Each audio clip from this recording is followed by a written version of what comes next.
Are you ready to get that cool grandpa an exciting gift? That exciting gift could be getting all those grandkids together on a remote call and having me interview them, draw out fascinating stories, dive into perspectives that they have over activities that their cool grandpa has had with them. It can also be a way that you guys can get together, take a snapshot in time of just how your family is interacting and just how that cool grandpa has influenced the family. If you'd like to learn more about this potential cool and exciting gift, go to www.cool-grandpa.us. Look on the link on my website titled Your Personal Podcast Offer. Click on it and then check it out. This podcast offer is something that is ready to go, and all we need to do is have you contact me. You can contact me at greg@cool-grandpa.com. So what are you waiting for? This is going to be a fabulous gift for that cool grandpa. I look forward to talking to you.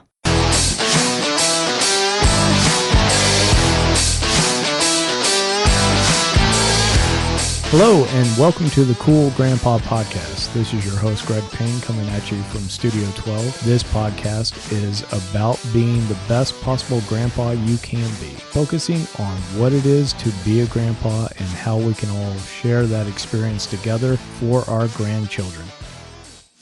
Hello, everybody. This is Greg Payne. I just wanted to introduce today's guest, Roger Hayes, or Uncle Raj as he's sometimes known.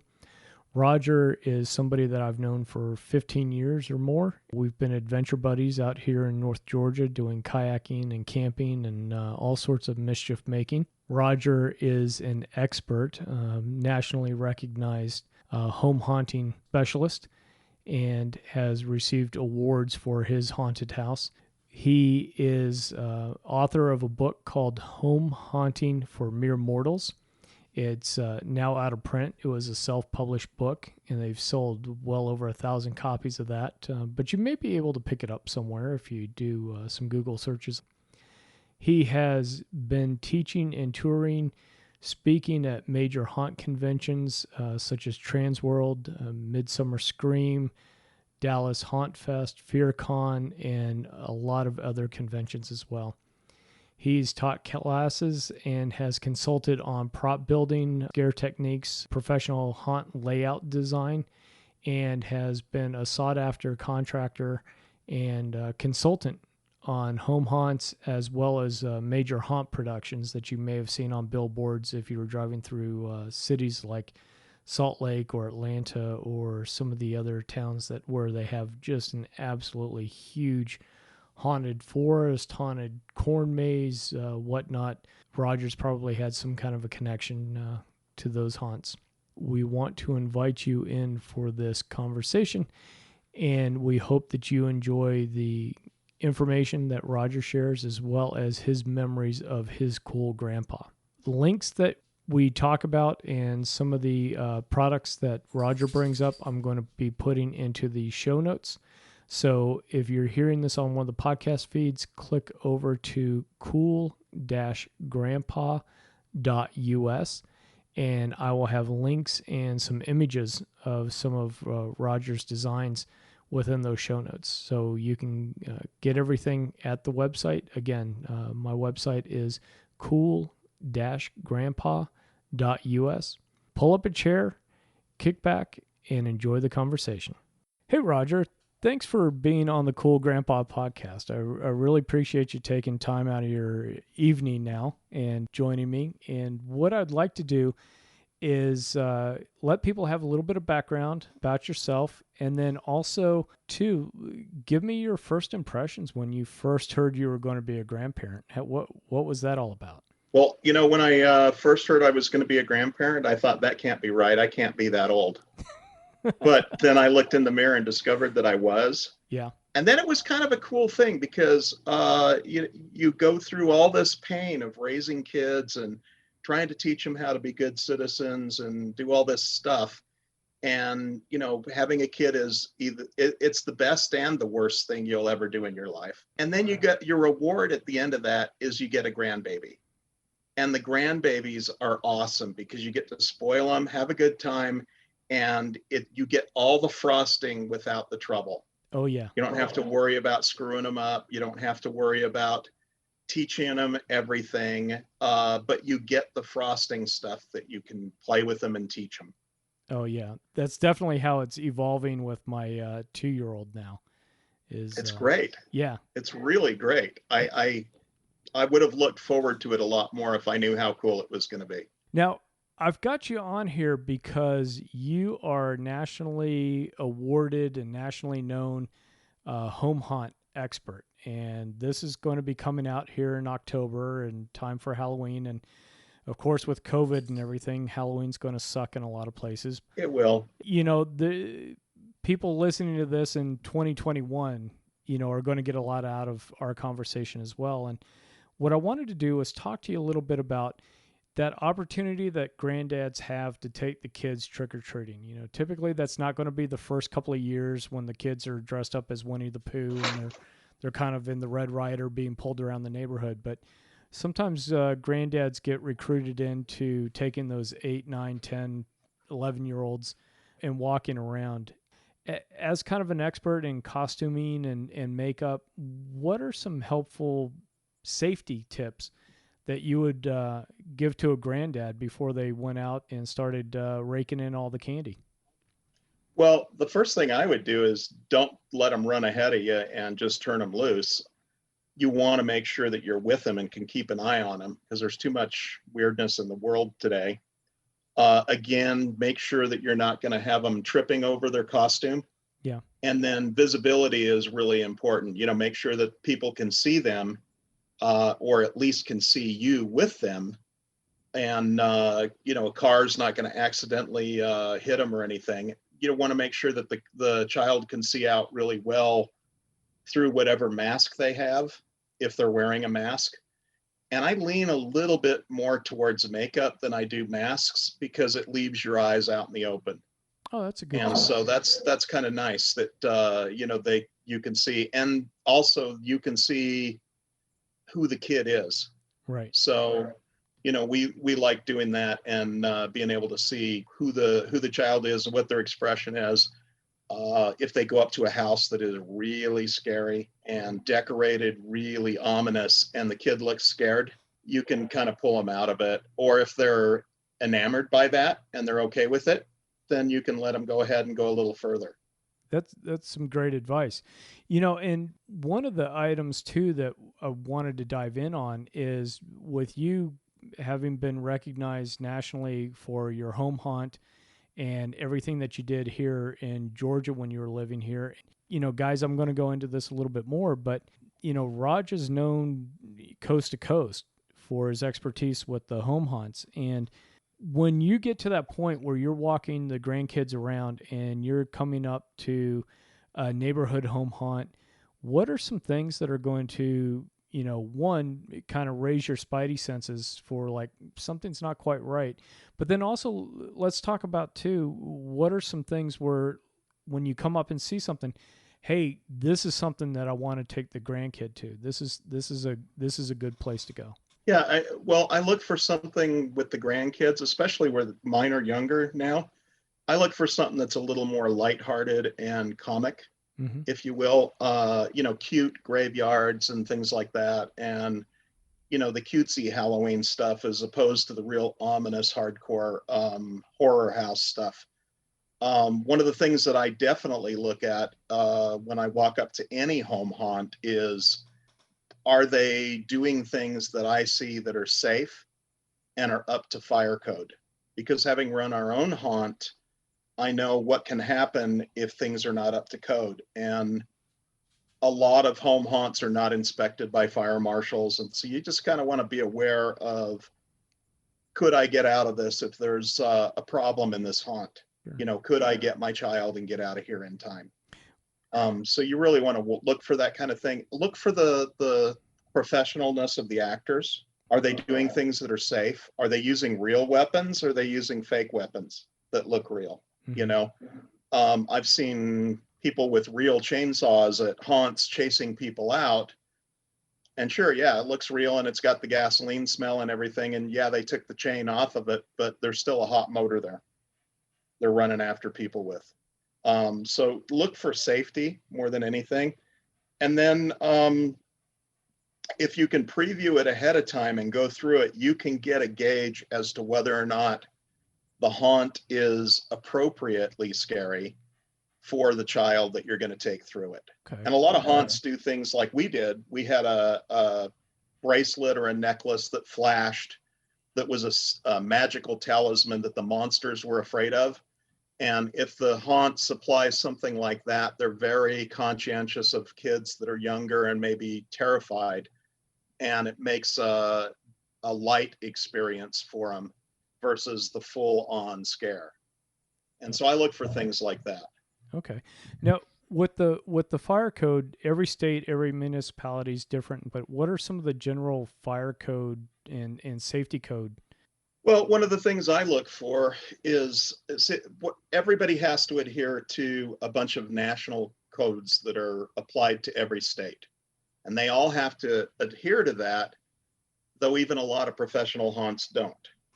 But theoretically, they're all supposed to adhere to, these codes. For example, you can't have a door that you open or close, going through the haunt. That you can't, because if people are trying to get out from both sides, they'll just jam that door if there's a fire or an event or, something where people need to get out. So I watch for stuff like that. Each local area or municipality can add whatever they want to those codes to add extra layers of stringentness if they want, but they can't ignore the federal codes. Things like mazes that are not clear paths through the haunt are a problem. If there's a fire and there's a maze, they can't figure their way out and burn to death while they're doing that. So it can't be a maze. It needs to be a continuous path through the haunt with scary rooms along the way is what it needs to be. I watch for telltale stuff like broken glass is a telltale thing. Flames in a non-professional haunt are a thing that I really watch for. Visqueen, if they're using Visqueen that's not treated, that stuff burns pretty quickly. And so I'll watch for stuff like that and know whether or not they really have their game on and they're providing a safe experience for the kids, or whether or not this could be an issue if I get in there.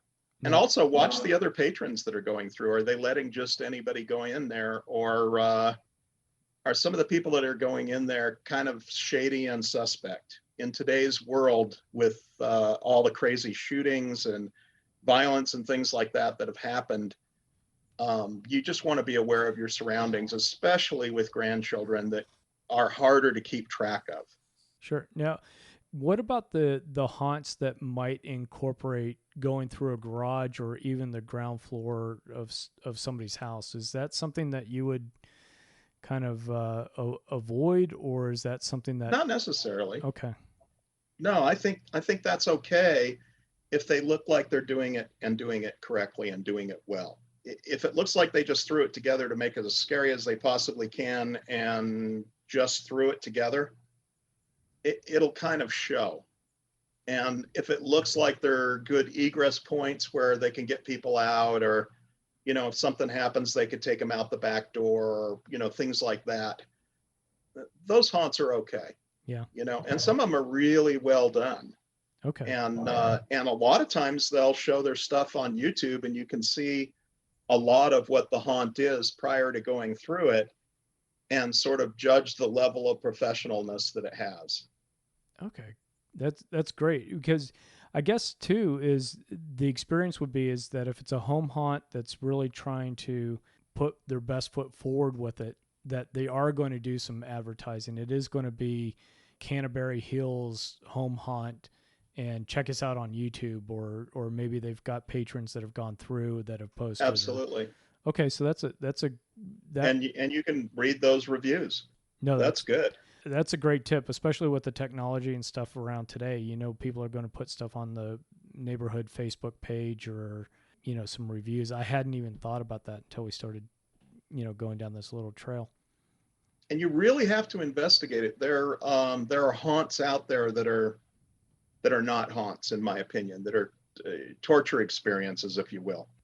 They don't let kids through. You know, they got to be 18 and above, but it's been a blight on our industry with the haunt industry because these torture experiences are out there, and they might get great reviews because the people that dig them really dig them. But from a societal standpoint, is this something we really want to put people through and have them experience, much less the people that run the haunts and do the torture? So we don't want irresponsible haunting. We want to have good fun, ghosts and Halloween and kids stuff that was around when we were little, and that it's the Great Pumpkin, Charlie Brown kind of vibe. And you just want to have the good fun part of Halloween, especially with grandchildren, because you want it to be a positive experience for them.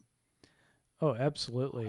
And I think one of the biggest things too that grandpas are probably even going to be more aware of given our seasoning is that age appropriate factor. I mean, Yes, there's a home haunt that I might take an 8-year-old through, and then there's a home haunt that I might take the 11-year-old through, and it's not going to be the same haunt. You know, that's correct. different levels of intensity. And that was, you brought up one of the things that you did was great, was this little talisman. And for folks listening, what the kids could do is the kids going through Roger's haunt for like $1 or $2 could get a little blinking pumpkin, and the actors normally would come out and be kind of creepy around the people walking through, never touching, never any of that. But then they would see the little kid walking through with this blinking pumpkin, and the actors would all act afraid of it. This is kind of the holding the cross up to the to Dracula. I remember the little kids really got off on that too, where they'd Yeah, walk it around, turned it and, into a once fun they experience. once they figured it out, it was they're going up to Frankenstein and the mummies and everything else, and the kids had a good time on that. And is that something that you found in your different haunt conventions that other people are doing, or doing something similar? Or? Well, I think more people were picking it up because I would speak at a lot of the haunt conventions and I would throw that idea out, and people would be really excited, and they would be like, wow, that's great. And the thing that's really cool about that from a haunted house perspective is if 10 teenage kids show up, 4 or 5 of them are definitely going through the haunted house. 2 or 3 of them are on the fence. Mm-hmm. And 2 of them, when they show up and they hear the screams coming out of the backyard, are like, no freaking way am I going through that haunt. And so you're never going to get those 2 that are just too afraid to do it. Right. But it gives the people that are on the fence a way to go through it with a little safer experience because they want to do it, but they're afraid. And it gives them a way to get over that hurdle. So Yeah. if the haunt is savvy enough to provide that and provide scaredy cat exits for the little kids, if they get too afraid, they can just exit and say, I'm done. Sure. That means they've thought that through. And it kind of shows a level of considerateness for the guest experience that means they're probably safe. They're probably on their game. They're probably watching the patrons to make sure that everybody is safe. They're probably up to code, and it's going to be a positive experience for the grandchildren. Well, and I think too with Halloween and the haunted houses have the opportunity to give grandkids to really step out of their comfort zone. As little Yes, kids, they're taking risks. Grandpa's there by their side, holding hands or just being close in proximity. But the little kids get something out of being scared too. And it's not the they same do. thing that you get from watching Friday the 13th when you're 18. It's a thing of like, hey, I'm 6 years old, I'm in first grade, and man, I went through and did something scary and I survived and I got through it. And I And made it. Yeah. yeah, and the confidence, little boy, little girl, the confidence has got to be there. Like, ooh, maybe I don't have to be as afraid of a spider or of whatever, that a shadow in my room as much. And so I think Halloween is fun, but there's also these little opportunities to grow courage and grow confidence with little kids. So That applies to so many things, sports, social situations. And so if you are constantly thinking about your grandchildren as the guest and what their experience is, mm-hmm. you will choose better for haunts. I tend to not want them to see a lot of blood and gore. Right. That's not something I want to desensitize children to at all. If a haunt has, I don't know, heads hanging from the ceiling or whatever, but they're not really horribly gross, okay, fine, you know. But if you go into an autopsy room and there's just mess everywhere, that's kind of icky, and I'm not sure I want to expose my grandchildren to that. So you kind of look for the haunts that are creepy and not gory. No, So absolutely agree. Now, I think that helps a lot. now, Raj, I wanted to talk a little bit as well and pivot over towards some activities and some things that grandpas and grandkids could do together around Halloween. I know there's probably making the tombstones and making, some decorations, paper mache, whatever. But I know with Sure. your haunt experience, I wondered if you had any ideas and tips and resources that people could use. Well, yeah, one of the things I think is really useful is to join a haunt group. As an adult, I belonged to a couple of different haunt groups and really enjoyed them. And a lot of people that were haunters would bring their kids and they would participate and get to do the projects as well. My kids are very young, so carving pumpkins obviously is really a fun thing to do. And there are tools that are not knives that are meant to carve pumpkins that are plastic that a little 4-year-old hands can handle without getting hurt. And that's a fun thing. I do a Halloween coloring book that's available on my website. And there are a bunch of them out there that are really fun for the kids to color with grandpa and do stuff like that. And then as they get older, some of the projects that I taught as make and takes at some of the conventions might be a fun thing to do with the kids. And you mentioned tombstones. I use hot wire tools. Obviously, that's a little much for a 4-year-old, but a 10-year-old, sure, we get 10-year-olds in our booth that take that class, and we'll give them a tombstone blank and they'll engrave it with whatever names they want to put on it and whatever art they want to put on it and glue things on and paint it and stuff. And those are really cool activities to do with older grandchildren. I did a little plant monster that was a styrofoam head that had a mouth cut out of it. And it was kind of an Audrey 2 from Little Shop of Horrors type of project. And a little older child could do that and put it together. And parts of it are going to take a while to dry, so you can get them over to work with grandpa and do the coat of paint on their, Right. their Audrey 2 and things like that. Those are just really fun things. And it gives you a chance to just get to know the little people, because they jabber like crazy while they're doing it. And it's just a lot of fun. And they're going to look back on it as memories when they get older of doing this stuff with grandpa, the way you and I look at our memories of doing things with our grandfathers and how fun that was. Oh, for sure. And I'll be putting links to Roger's website, but it's hayeshaunt.com. Right.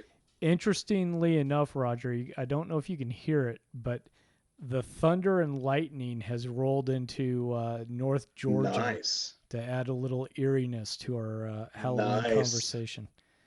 When it storms there, it storms. It does. So I've got a little beagle that's going out of her little mind. But That's awesome. one of the when you're talking about these little these activities, my mind jumped back to those Pinewood Derby days.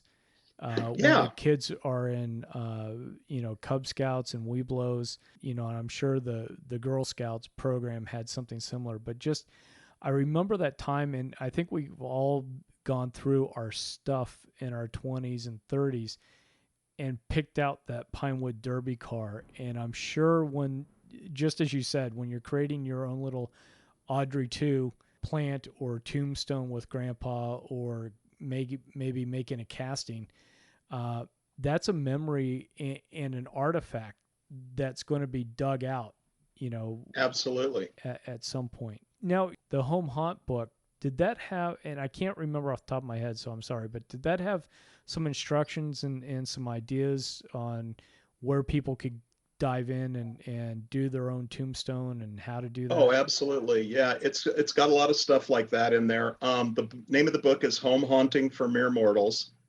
It is currently out of print. We self-published and we sold out 1,000 copies. Doing conventions. I'm getting ready to run a Kickstarter and get another printing up and maybe add some additional stuff to it, and maybe some fun things for kids to do might be a candidate. And in that book, it also has where I buy my stuff, products I really believe in, what kind of web shooters I use in my haunt that work really well for a home haunter, stuff like that. Sure. Where do I find really cool masks? Where do I find professional quality masks, movie quality masks? Where do I find stuff that might be fun to buy for a 12-year-old kid without breaking the bank? Right. Those kinds of things that are in there. Those are great idea sources for books like that. Yeah, and we'll definitely put a link to that as well so folks can look at the site, and if they want to get involved with the Kickstarter program eventually they can do that. Sure. Question about putting myself in the shoes of a grandpa that has a 8, 9, 10-year old.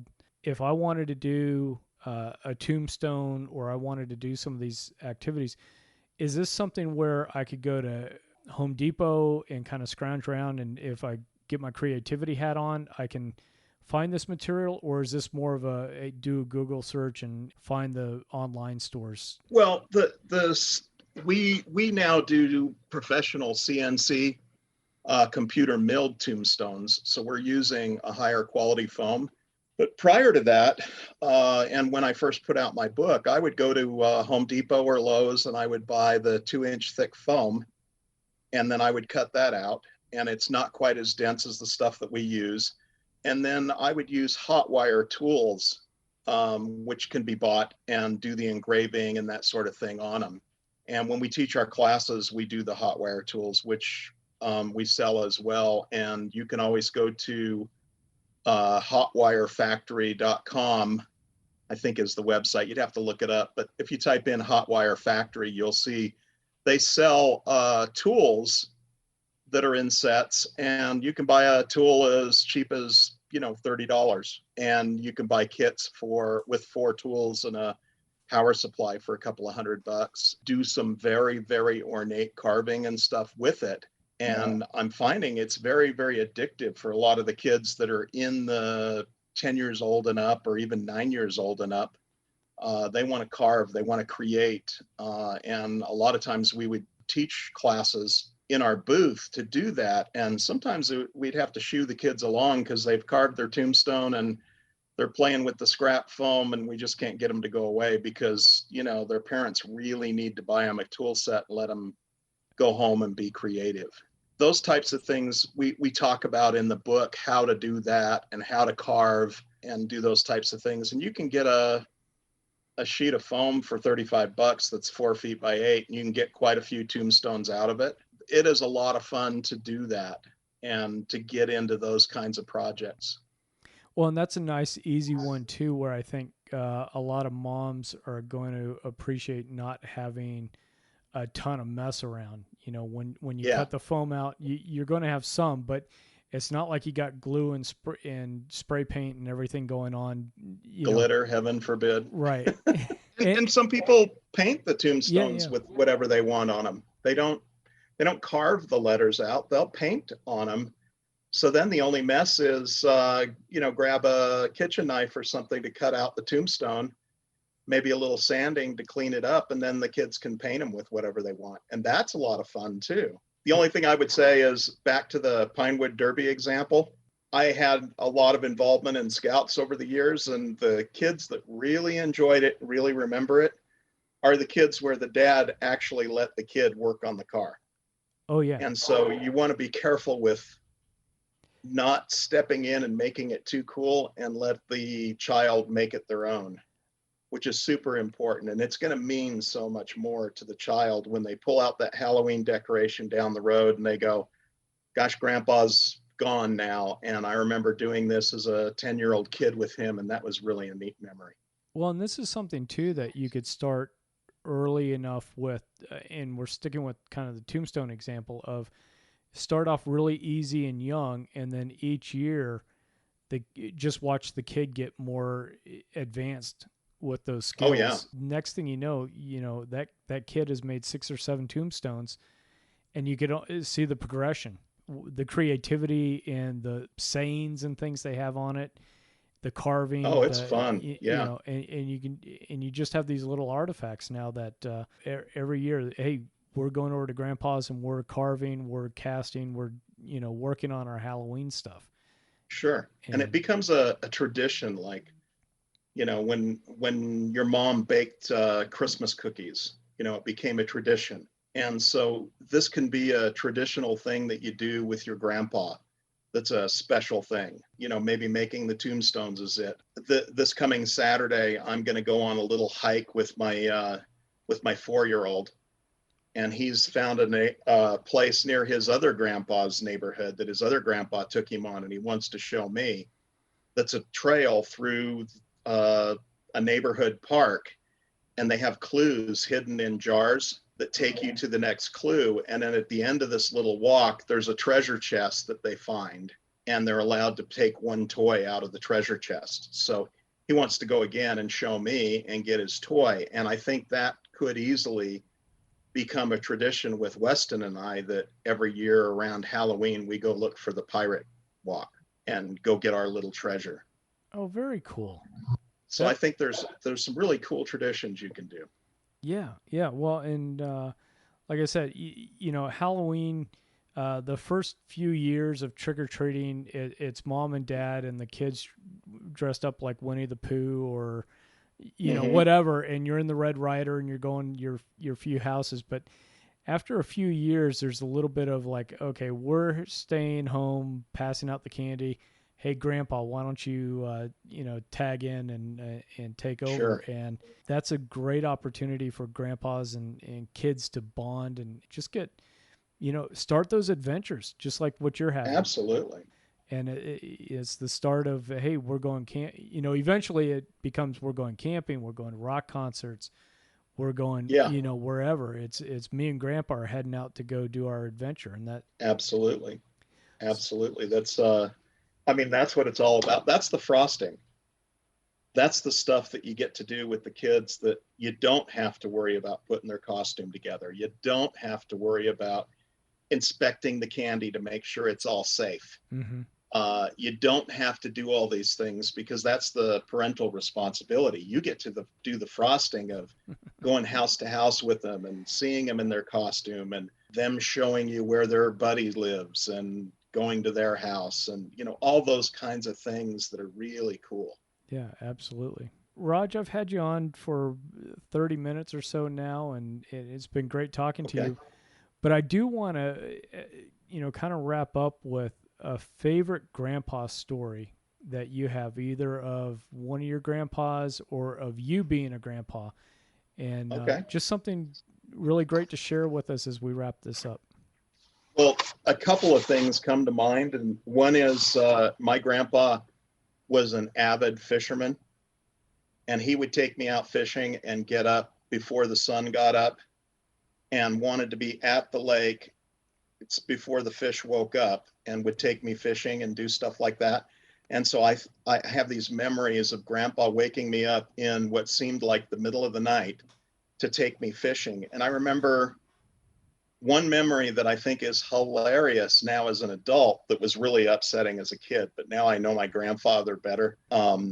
He was really a card. So I remember being 8 years old maybe, and we would live in California and go back to see him in Utah and stay at his house. And I had a ton of freckles as a little kid. And so my uncle, that was about 5 years older than I said that I hated my freckles. And he said, well, why don't you just cut them off? And Oh boy. so while I was supposed to be sleeping in the living room, I decided to do a test freckle on my arm. And so I actually, cut a little divot and cut a freckle out. Of course, it bled like crazy and hurt. And then I went out into the kitchen where my grandpa, my grandma, and my parents and, my aunt and uncle and stuff were all hanging out, talking and having a good time and telling tales the way they always do, with the adults. And I came out and showed my grandpa and I said, "Hey man, I cut a freckle off and I'm bleeding. How do I make it stop?" And he looked at me as solemn as can be. And he said, "I'm sorry, buddy, you're going to die." And he said, "So long, old paint." And I said, "Are you sure?" And he said, "Yep, it's been a good life. So long, old paint. Go ahead and go back to bed. And, you're just going to die." Yeah. And I remember being so worked up as a little 8-year-old and went back to sleep. And I thought, well, I guess this is it. I've done it now. I should have asked before I cut that freckle off. And I remember falling asleep being really upset, thinking, when am I going to die? How soon does this happen? Right. And I remember waking up the next morning being amazed that I was still alive. And I went and asked my grandpa, and he said, "Oh, I was just kidding." And I just remember that as being a really, really funny thing. But my grandpa would do crazy things. He would see, a buddy of his a few lines over at a checkout line in a Target. And one time he yelled out to his buddy, said, "Hey, Earl, when did you get out of the joint?" And, he was just doing funny things like that. For me, that's just a great memory of how funny my grandpa was. Oh, that's awesome. Yeah. So I'll never forget it. So, fishing and that are just always going to be with me. So this is a chance for us as grandpas to make these kinds of memories with our kids. They're going to be telling, "No, my grandpa did this," or "He took me hiking," or "My grandpa, does kayaking on this river and took me to paddle in the lake and or took me on his mountain bike," or whatever. It's just a great time. It really is. Yeah, well, and that's exactly the point of the podcast and project, is to help grandpas realize what an important role they have in their grandkids' lives and with their families, because I've talked to well over a dozen people at this point. The podcast is still new and ramping up, but every single person's got these fantastic stories of just how important their grandfathers were in their lives. Oh, absolutely. And some of us aren't fortunate to have that experience, but those of us that are, have those memories. It's the first time Grandpa threw the keys to the farm truck. Oh my gosh! And you took off at 12 years old, and it's like, oh my gosh, I'm 12 years old and I'm driving the farm truck. This is incredible. That's cool. Or that's a cool one. To your point, it's we woke up at the butt crack of dawn, go out fishing, and then hopefully you had the point where you're old enough to kind of look over at your grandpa and go, "Man, this is really special." Yeah, it was cool. And what I wouldn't give to do those things now. My grandpa's been gone 30 years, and I would love to sit around a lake and drown worms, with my grandpa again. No, I think that would be fantastic. I think it's great you're doing this this podcast. I think this is a really cool thing. Well, thank you. You're quite welcome. And I do appreciate you joining us and sharing your experience with the home haunts and safety tips. And again, I'll put links to the website and the books and all that kind of good stuff in the show notes. If people want to reach out and get involved and be part of that Kickstarter effort down the road, I hope they do. So, Raj, that'd be great. Thanks for being on here, man. I really appreciate you hanging out with us. Thanks for having me. And we'll talk to you later. All right. Be good. Thank you for listening to the Cool Grandpa Podcast. If you've enjoyed this episode, please do me a favor and share it with a friend. That's the best way you can help us to expand our community, as well as get the news out about how valuable grandpas are in the lives of those kids. If you'd like to leave me a comment or shoot me a potential topic for this podcast, please go to www.cool-grandpa.us. Look for the comments tab, fill it out, hit submit. It's as easy as that. Until next time, remember to stay cool.